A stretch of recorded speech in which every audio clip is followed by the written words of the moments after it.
All right, Sinead, I always look forward to talking with you because you are just someone that I would say you're just such a leader in our field as a physiotherapist. You always have your finger on the pulse. And I think you do such a great job of keeping us up to speed with evidence-based practice, and I think really helping us showcase what we have to offer as physios, because I think sometimes we get pigeonholed into like we're simply just manual therapists. But I think you do such a great job of helping us not only showcase for other people, but helping us believe that we have more to offer. And I've listened to so much of your work, and I think you do a really great job of that. And so I look forward in this episode to talking about what we have to offer as far as non hands-on therapy, what we can offer through a computer screen or a telephone call, or because we are really good at helping people understand their bodies in a lot of ways. And so thank you, because I know you're such a busy person. Thank you for taking the time and talking with me today. Oh, thanks for that, Mel. Honestly, yeah, I'm really excited to chat about this on your podcast. Thank you for inviting me back. I know we've talked a lot kind of offline about this, but I think bringing this to your audience will hopefully be really helpful for our colleagues and even for the clients who seek our care to kind of better understand the value of other modes of care and other ways that we can still leverage our incredible skill set and knowledge base. So I'm really excited to chat with you. So thank you for inviting me. And actually, really quickly before I forget to mention, I think anyone should take a listen to episode 18, where Sinead and I talk about the research behind some different vaginal devices, chairs, laser, online apps. We go into that in quite a bit of detail. I wanted to talk a little bit more about online appointments today. But before we get into that, please do tell anyone that doesn't know who you are. Tell us a little bit about yourself. Yeah, of course. So I'm Sinead. I'm a pelvic health physiotherapist in Ontario, in Canada. And actually, I generally refer to myself as an academic clinician because I sort of share my time between the clinical work that I do with academic work at McMaster University. I'm an associate professor there. I teach in the physio program and in the family medicine program. And, I've also been quite active in fairness over the last 6, 7 years with the Society of Obstetricians and Gynecologists of Canada, leading some of their best practice guidelines. That's one of the things we're going to be talking a little bit about today. And I do think that is important. I always see myself as a little bit of an advocate. So I almost see that as, yes, academic work, but kind of advocacy work. And I guess one other thing that I think is probably important is that really I got interested in, women's health, pelvic health, perinatal care through my own personal experience. I was, good bit of the way through my PhD when I found out I was pregnant with twins. And my PhD was actually not investigating anything in perinatal care, pelvic health, or anything like that. I was actually looking at how physiotherapists could really kind of leverage their role and skill set within primary healthcare. And so, funny enough, that actually very much is the seeds of how I still practice. And that'll kind of show up today in our conversation. But as I was on this academic journey, here I am, I got pregnant with twins and really opened my eyes to just a care system here in Canada that certainly needed some help and a gap that definitely physios could fill. So I wanted to be a part of that bridge, I guess, after the fact. So that's a little bit about me. And obviously, I think people, when they hear physiotherapy, they picture in-person appointments, which I think is a huge part of what we do. But I imagine yourself included. I mean, that's probably what you did initially, but COVID, I think, is one thing that's definitely accelerated this. But I'm curious to know how you have started to use a little bit more telehealth or telemedicine in your practice. How have you made the transition from seeing people exclusively in person to starting to do a bit more online? So I know you do a lot of that now. Yeah, I do, Mel. And what I would say, in fairness, I feel like I probably had a little bit of a head start, ahead of COVID, which has made the transition in COVID, which was very much, I think, a forced transition for a lot of us. But I had a little bit of a head start because already in my practice at the womb, I was doing a bit of virtual, and I'll explain a little bit about that. So I had started getting into an operating rhythm of actually doing my pelvic pediatric consultations virtually. And the reason why that kind of organically happened was because I started noticing that really the ways in which that initial encounter usually would kind of be focused on is oftentimes it was much more sort of hearing exactly kind of the story of this child in front of me, really getting a sense of kind of what has been tried, what hasn't been, and finding that almost the entire consultation between that and really establishing some of the basics in care, which unfortunately routinely are almost sort of never already implemented with these folks, which is super frustrating. Again, shows us that physios really need to be involved more at that primary care level. But I would find that kind of those fundamentals and just kind of listening to the story always took up the whole time. Mhm. And that a lot of that conversation actually kind of ended up being with the parents. And then I have maybe this 5-year-old child who's kind of getting antsy in this hour-long appointment sitting in my office. So I changed my practice at that point. And now we said, okay, the first one always for my peds, it's going to be in person and with the parents. And ideally, if the child can kind of be there to familiarize themselves with me and my voice and whatnot, that's great. And then a follow-up will be in person where I actually do some physical assessment. So I already was running my peds practice that way. And then the other piece where I was doing some virtual is in my practice right from the beginning at the womb. Right out of the gate, when we opened up practice and I started working, I almost had a wait list right away, right? Because this was back in when in Ontario, we just switched actually properly recognizing pelvic physio without a directive, right? I was one of the first ones practicing, and the womb opened up right at that time. So there was very few of us doing it. So as soon as I kind of like opened up doing that at the womb, it's like immediately I had a wait list. So for that reason, I kind of right away said, okay, well, I'm going to really just focus my practice on perinatal care because I don't have enough bandwidth to kind of see men, children, kind of everyone. And then as I built more onto my team, I opened up to peds, and then I opened up to doing men, but for virtually only for men with pelvic pain, right? So I would still, because pelvic pain is something I've developed really quite a bit of expertise over the years. And that's another aspect of care that's done, in my opinion, much better virtually. So I kind of was already doing men's pelvic pain virtually, my peds care, hybrid, and then, my other practice pretty much was the traditional in person. So then COVID hits and we're forced to transition virtually. So I just kind of pivoted and just transferred all my practice that way, which was easier for me and probably easier for me to actually help and coach my team to do this. And I had a degree of confidence that it worked. So because I was already doing it, it was easier to transition. And then I guess through COVID being forced to do it, and even my team members being forced to do it, it was really interesting to see how I found it was very straightforward for myself, but it very much doing care that way aligns with kind of how my practice had evolved, very much a psychologically informed practice model. I use a lot of health coaching, etc. And it was interesting for me to see that different members of my team were able to adapt to it in varying ways depending on how they practiced, right? Mhm. And to your point, some of my PTs did not transition over to that very well. And as soon as we were able to kind of transition back, very much they transitioned back, where I have maintained a good bit of my practice virtually. So, I mean, I guess I'll just say that out of the gate. I think we practice very similarly, and I started before COVID as well. I see a lot of pre and postpartum clients, and I did find that the whole session was being taken up by just discussing and showing things and helping them understand their body.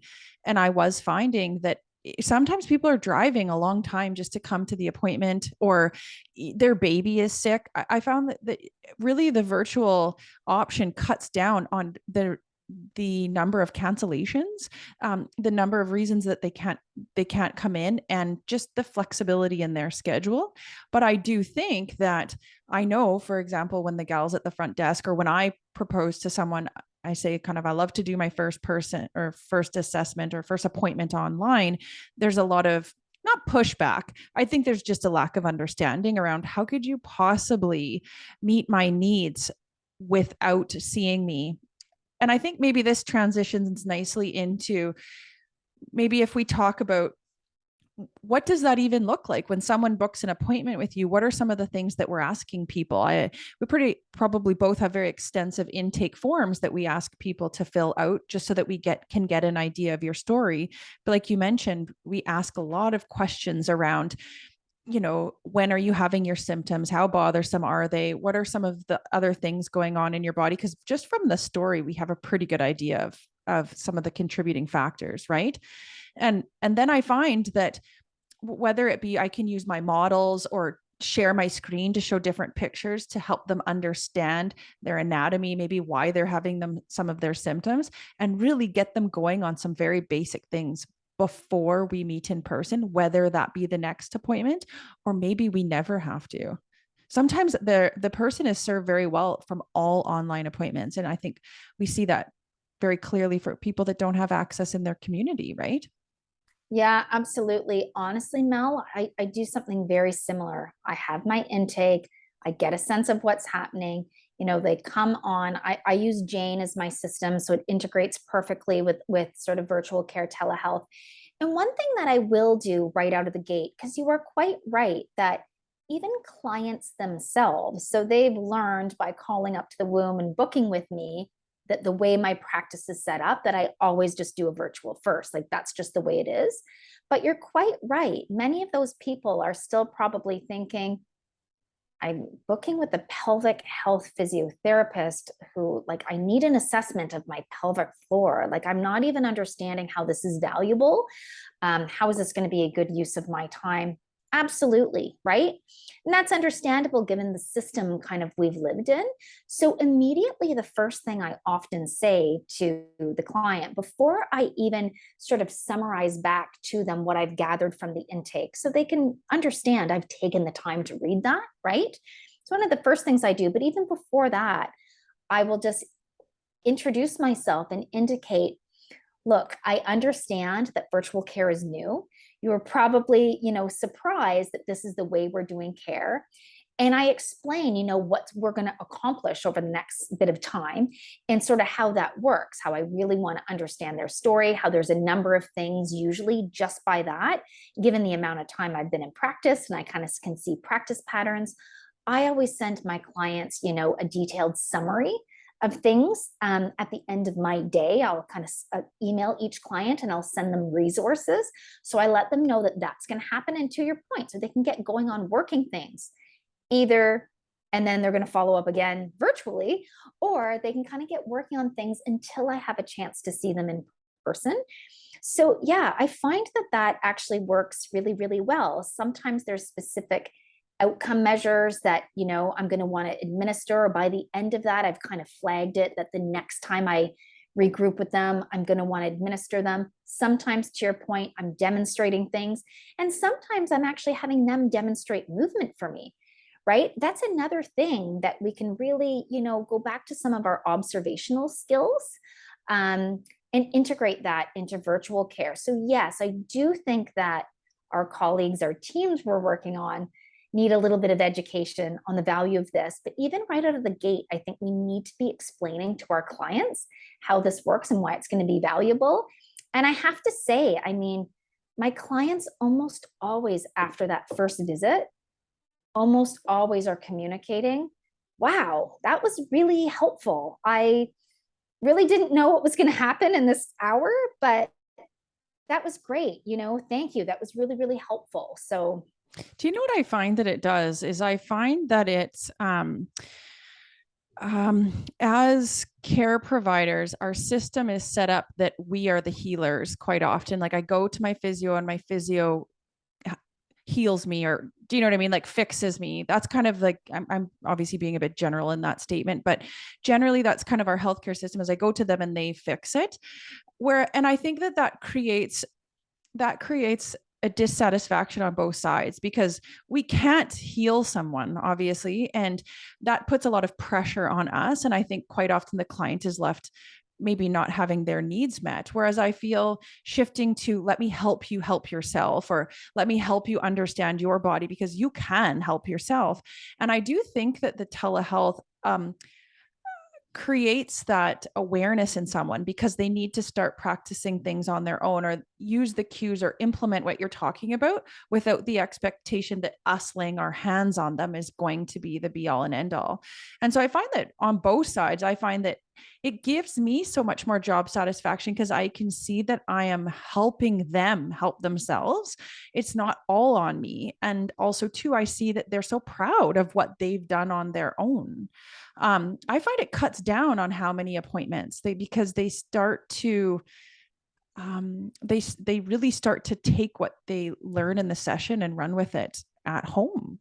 Yes, honestly, I think you nailed it there. I would agree with you 100%. I mean, certainly, I mean, if I go into like my teaching pedagogy side from being a prof at McMaster, I mean, we've been now trying to teach, probably for the last 5 years of, physios being more empowering with their treatments. And at MAC, we certainly teach all of our students principles of motivational interviewing and behavior change. That's integrated into the curriculum. But I would argue that still the way traditional, practice is set up, it's set up in a way that doesn't sort of organically facilitate that.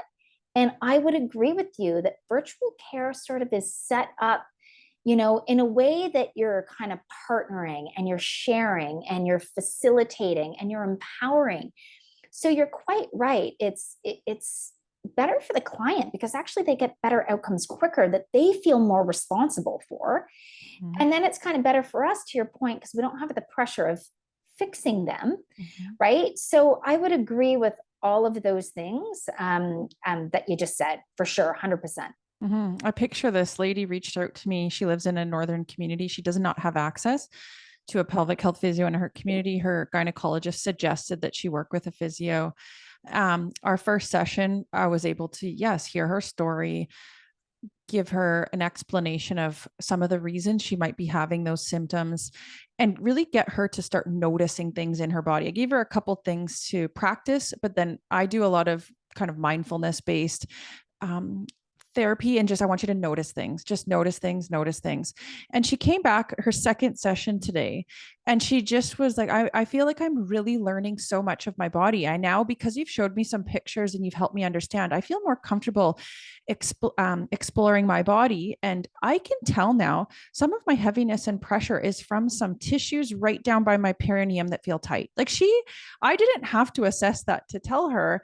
She just felt empowered to start noticing things in her body and trying things. And she was able to basically say what's wrong. And I thought, great. And I could watch her do some different exercises, watch her do some different types of breathing, without even having to touch her. And I could just feel the pride in that. She's like, I figured this out myself. So I really enjoy this kind of method of assessment and treatment. And, I think it goes without saying that it can't always be the be all and end all, but I think it's a place where we can really shine as physiotherapists. Absolutely. And I mean, the other exciting piece to this too is, yes, you and I both are examples that this can work well. We have lots of examples of clients being satisfied with it. We've shown that it works well. But our lived experience is backed up by the science and the data, right? So if we then kind of almost segue into the clinical practice guideline that we mentioned at the beginning, this is a guideline that I'm the lead author, but these guidelines have to get vetted through the whole urogynecology committee at the Society of Obstetricians and Gynecologists of Canada. So this guideline is in press, right? So we are like ahead of print right now. And this guideline covered everything that was sort of e-health and m-health. So in fairness, some of the topics in this guideline are some of the things we actually talked about in our previous podcast together, right? So again, some of that content was actually ahead of this being published. But one of the components of this guideline that we didn't really discuss is telehealth, telemedicine, virtual care, which a big part of this guideline is dedicated to. And at the end of the day, what we found, and so what our recommendations are in this, was that for sort of straightforward urogynecological care, so like kind of straightforward, uncomplicated urinary incontinence, for example, that it's a strong recommendation that virtual care and telehealth is really, really advisable. We get good outcomes. This is looking at studies from all around the world. You know, other countries actually kind of came out with guidelines for virtual care and telehealth for urogynecology ahead of Canada. Like Canada doesn't have one yet. Like this will be Canada's guideline, right? And so we found that, which is really exciting because, I mean, as PTs, you know, this is generally the basket of people that we're dealing with. You know, there also is a recommendation that even when it comes to like pessary care and pessary management, that some of that can be done virtually. And then we also had a recommendation around some virtual care as preparation for gynecological surgery and as follow-up for gynecological surgery. You know, but the strongest data and the strongest recommendations was really around that basket of kind of like uncomplicated urogynecology care. Really a strong recommendation that we can be doing that and should be doing that virtually if it's going to break down some of these other barriers to care. So we can feel really confident that our lived experience is actually vetted and supported by the international literature base. So when you say that, are those recommendations kind of applicable to GPs, urologists, gynecologists, physiotherapists? The recommendation is that when someone has symptoms, that like telemedicine be the place that we start. Is that what that recommendation is saying? It's not saying that specifically. But let me clarify. So you're quite right. This is not specifically recommendations for any provider group. This is recommendations for providers who are caring for people with symptoms of incontinence or other urogynecology, kind of straightforward, uncomplicated symptoms. It's a strong recommendation that an effective mode of care provision can be done virtually and by telemedicine. And that would be preferred if that is, you know, going to allow the client to get care sooner in their journey, right? And so for us as pelvic health PTs, we are one of many care providers who are helping people with, even if we just use urinary incontinence kind of as like the main example, because to be fair, most of the data actually is on urinary incontinence. So I think, I mean, as pelvic health PTs, we have very much been sort of trained to, I think, in ways characterize some of our practice as a pelvic PT, as, you know, a distinguishing feature of the care we provide, that we are going to in person do a digital exam of the pelvic floor, right? Certainly in Ontario, if you look at what is the actual, you know, specific rostering that you need, it's to be able to put a finger beyond the labia majora. Like that's actually the practice category that you go into. So in ways, we almost have this equating of pelvic health care by this digital exam. I think have this notion that for them to be, you know, doing valuable pelvic health physiotherapy, that needs to be a component of it, you know, and what these show across the board, because of course, gynecologists, urogynecologists, physicians, midwives, any other kind of relevant care providers, they too would traditionally in their practice be doing an internal exam of some kind, right? Mm-hmm. So what this guideline, I think, gives us permission of is it tells us, no, I think at one time we thought it was really critical and important to be doing these digital exams on every single person, every single time to have value. But what we see now is there is so much value we can provide with other aspects of our expertise without doing that. And there are different ways to get insight, about those tissues. And it doesn't mean that in some cases it might not be more beneficial to also do that.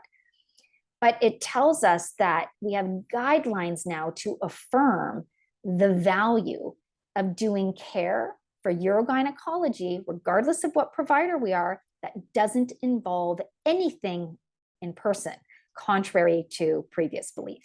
Well, I think I always like to parallel other areas of the body. And let's say you lived up north and you didn't have access to a physiotherapist and you had a shoulder issue. I think that I'd be pretty confident too that I could, listen to your story, watch you move, get you to do a couple different things, show you some pictures and get you going, and maybe be able to address that without laying my hands on. But can I guarantee that? No, it's very similar in so many ways. But in the case of pelvic health, I do find that expectation that we do need to do a digital exam is another barrier to seeing us. That's scary and intimidating for a lot of clients. And I find that telehealth helps to break down that barrier a bit, is that it's kind of this safety that I promise I won't touch you. I promise I won't look where you don't feel comfortable. And when you say that, I think about the value in the early postpartum client who is terrified that you're going to do something invasive if you see them before 6 weeks. What a good way to kind of give that barrier and that safety that this is all up to you. How much we do is up to you. Right. And I think that Totally. that's the thing is I can see, I'm sure that with these guidelines, there's so many different things that the evidence looked at. Retention, like, are they able to show up at their appointments easier? The cost effectiveness, I'm sure in a lot of ways, with whether it be travel or I'm not sure some of the different cost disparities there, but I'm sure that there were so many things that contributed to those guidelines being made or that evidence being found. What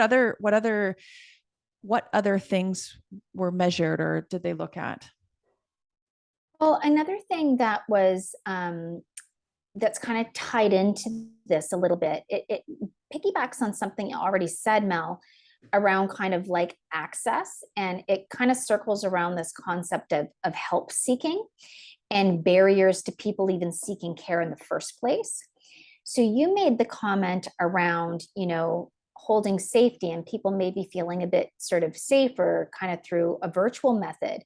And, yes, we look at the global literature for incontinence and we see that even today in 2020, right? So we are now like a full decade past when even pelvic health PTs have been properly recognized in Ontario, because that legislation changed in 2012, for example. And Ontario was quite behind Europe and Quebec, even, and other places. And even still, even with all that, in 2020, only 25% of individuals with urinary incontinence actually seek help for it. And there are many, many reasons documented in the literature, but some of sort of the fear of, what's going to happen at a medical visit is part of it. And some of the actual physical barrier to get to the medical appointment is part of it. And then, if we even look at a slightly different physio example of, the lack of interest or fear around an internal exam, I can give the example of work that myself and Carolyn Van Dyken conducted, oh my goodness, like back in 2016. And really what we were looking at was a population of people with lumbopelvic pain. And what we were actually trying to accomplish from this research was we were trying to actually determine, can we come up with a screening tool of a combination of sort of symptoms and a few standard orthopedic types of assessments that would reliably map onto different parameters of, findings from an internal digital exam, so that, physiotherapists who don't have internal skills can have someone with lumbopelvic pain come through their practice, complete this screen, and have some insight into what might be going on inside, and then triage on to a pelvic health PT if needed. Like, that was our original goal with this research project we did. And of course, it didn't map out nicely that way. And the systems are just too complex. And really, there are more of our physiological central systems that run the pelvic floor anyway. So, in hindsight now, it's not a surprise why that didn't land, in these neat and tidy boxes the way we wanted, but that's what we sought out to do. So we assessed and examined 200 individuals across 6 different regular orthopedic clinics, not pelvic PT clinics. They'd come, they'd show up with lumbopelvic pain, they'd be invited into our study. And, of course, one of the things that they had to agree to actually be in our study was they had to agree to a pelvic exam, because they had to go through a whole series of different things. And obviously a digital exam was part of it. And 30% of the original people that we sort of interfaced with to invite in the study, their reason for not participating in the study, their reason for exclusion, was they didn't want an internal exam. And that is something that has sat with me all these years, recognizing there is a third of people who are not interested in that for a variety of reasons. So we have to kind of get off the notion that has sort of in play for them to participate in our care model, right? So I really think that, there have been some silver linings. And since even, working more with virtual care through my own womb, through COVID too, I actually started working, with another company and doing some really cool consulting work with them.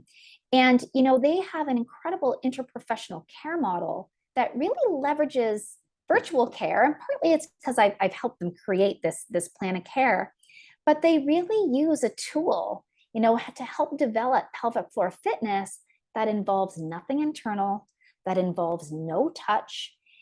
And, I think we really need to think of different components of care. And when we're marrying it, with really good, solid virtual PT care, counseling, coaching, we can leverage some of these other technologies really, really well. So I feel like I've seen it from both sides, where, the internal part of the work in some instances can be a help and can add to some specificity and to some connection and whatnot, and can be a help. But in other aspects, it's a hindrance. So I just think we really need to be open-minded about it.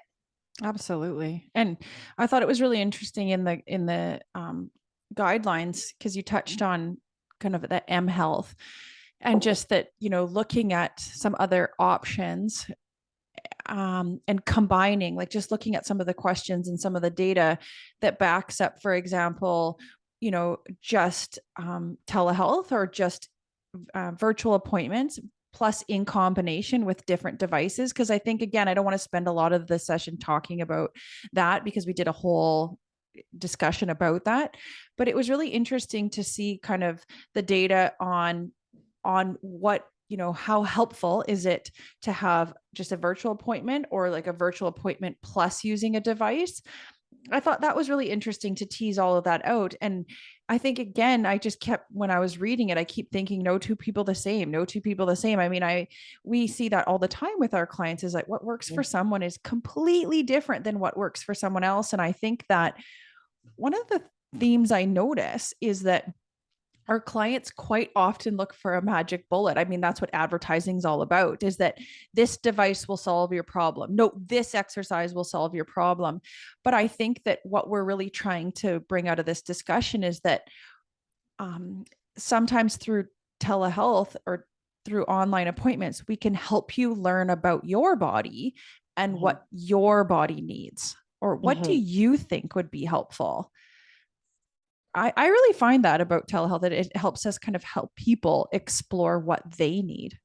Absolutely. And you're quite right, Mel. So, I mean, there are these different technologies on the market, right? These like Kegel exercisers that connect with your phone, and, other different types of intravaginal tools that people can use for self-support, or this other kind of interesting tool that you don't have to get undressed at all and you just sit on it.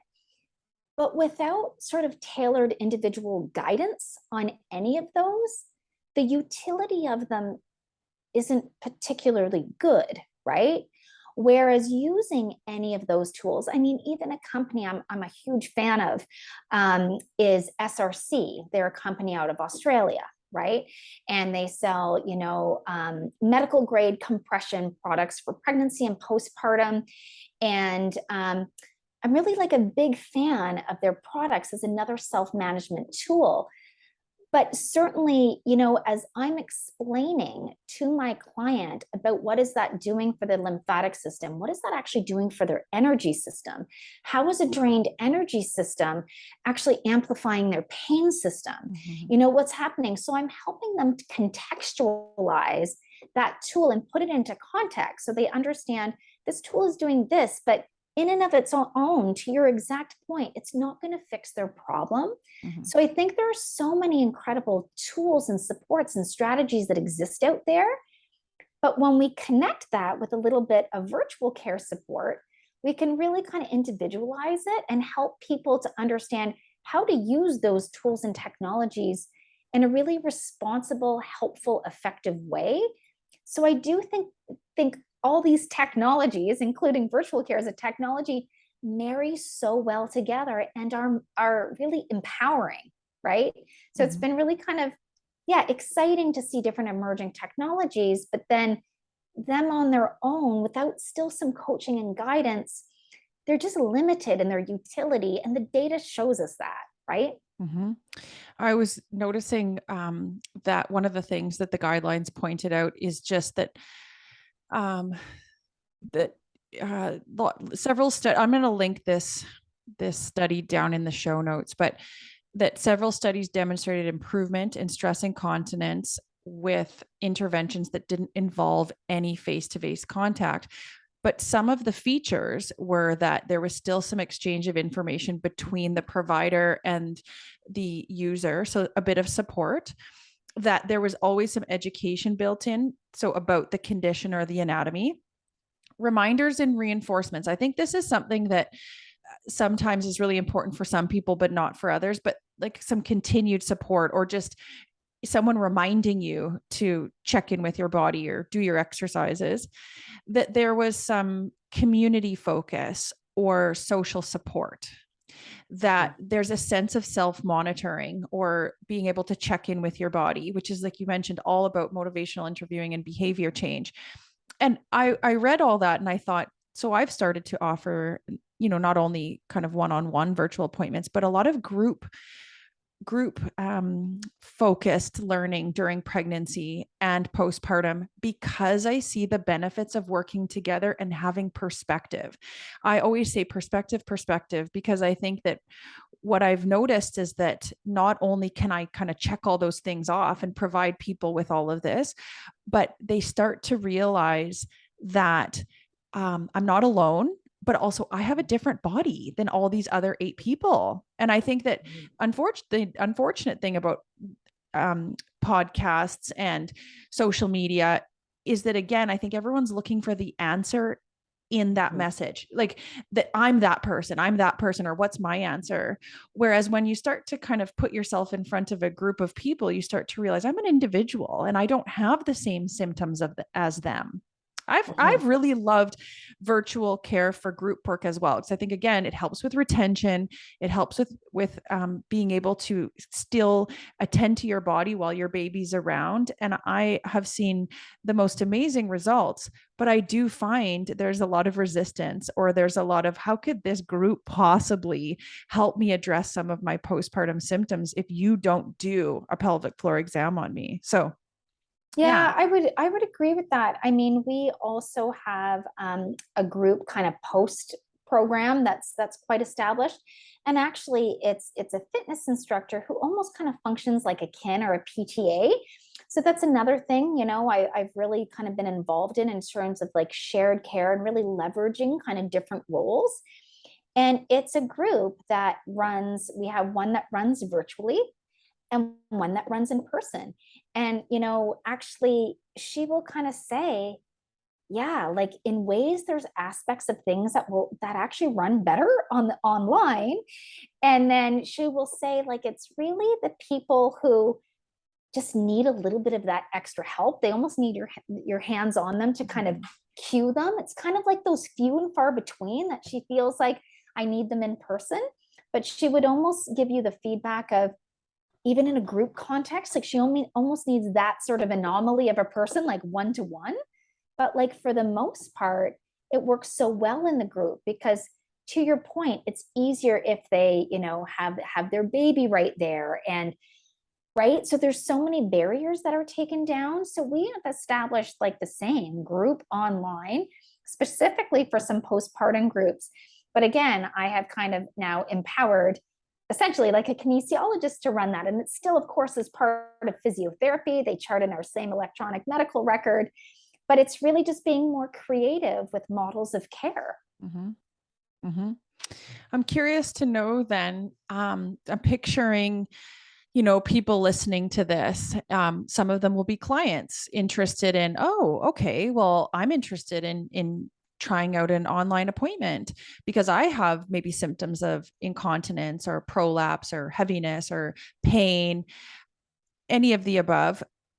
Where do I start? And I think that's where we touched on at the beginning, is that no two physios are the same, and that some people really thrive in the telehealth model and other people don't offer it. So I think that maybe this is the benefit of whether it be social media or reaching out to a provider in your community. Figure out who feels like the right fit and reach out to that person, right? I think if I was picturing that, whether it be that you ask for a recommendation from your doctor or your midwife or your gynecologist, or you've developed a bit of an interest or a trust in someone that you listen to, because no two physios are the same. Yes, absolutely. The other thing I would say on that, that some people probably don't know, is that, if you have physio benefits that you want to use, as long as you're doing virtual care with a physio in your province, you can still, use your benefits. But you can't use your benefits if you're doing virtual care with someone outside of the province. So I think that's an important distinction. I now, since COVID, really, I will see people from across province in other countries and things. And really, in that context, I'm not functioning as a registered physiotherapist out of Ontario because they don't live in an Ontario. In that context, I am functioning more as a health coach because I have a number of health coaching certifications. But of course, I'm still bringing in all my same sort of knowledge and expertise. And then that client is just paying sort of privately, right? Mm-hmm. So if you're having issues and you're in like rural Saskatchewan and there's no kind of pelvic sort of PT near you, but there's someone in Saskatchewan who does virtual care, you can get care from them and still use your benefits. So I think even that's something important for people to understand as far as accessing care. Absolutely. And then I was thinking about too, that this might be beneficial. I feel I'm lucky to have a relationship with some of the doctors, the gynecologists, the urologists in town, but letting them know what services I do offer, because I think sometimes they don't even know. And I know that, their wait list is lengthy. Even being able to explain to their office assistant or their administrator that this is what I offer. And because quite often people wait a year to see a specialist, but then the specialist refers to physio. So I think if there's a way to be able to talk to the different care providers in your community, let them know what you offer. And maybe there is a way to kind of let these people know as they're waiting for the specialist appointment, the physios offer online appointments or what have you. But I think just touching base with the care providers in your community. Yeah, absolutely. And maybe that just made me think of, something that even maybe you and I can do is, once this guideline is actually sort of published, which will be soon, it'll probably honestly be next month, is even if we can pull out some of the salient just recommendations and summaries and put it on a little cheat sheet for our colleagues, so they can actually go and say, this is actually recommended. We have really good data that this is helpful. Because that can sometimes go a long way as well. So maybe that's even something that we can put together. And you have such a fantastic platform, Mel, that it can be accessible to our colleagues to help. Yeah. Any other recommendations just for thinking of listeners that might be listening to this? We've kind of touched on it from the client point of view that, we get that there's so many barriers, and sometimes there's a lot of nervousness around seeing someone like us, but maybe this is a good place to start. Try it. And if it's not for you, then you've tried it, or maybe you need to find a different care provider. But also too, just speaking with other care providers that are listening to this, that whether it be something that you can offer, or letting some of the other practitioners that refer to us know that this is something that we are able to offer, because there's a lot of data to support that this can be an effective method of assessment and treatment. Yeah, absolutely. And what I would say as like kind of a message to our colleagues, because all of us can get very sort of stuck in sort of our routine and our behaviors, like even us as clinicians, even like with the best of intentions. And it can be difficult to kind of break out of practice patterns. Again, this is like well established in the data. And really, I would encourage you that if this is something you've kind of been thinking of, but you just haven't kind of done it, maybe even carve out sort of in a way of how I described I started. Like I started just with like my pediatrics because it kind of just made sense. Even maybe reflect on your practice and one specific group that you think it lends itself best to. Just start with that.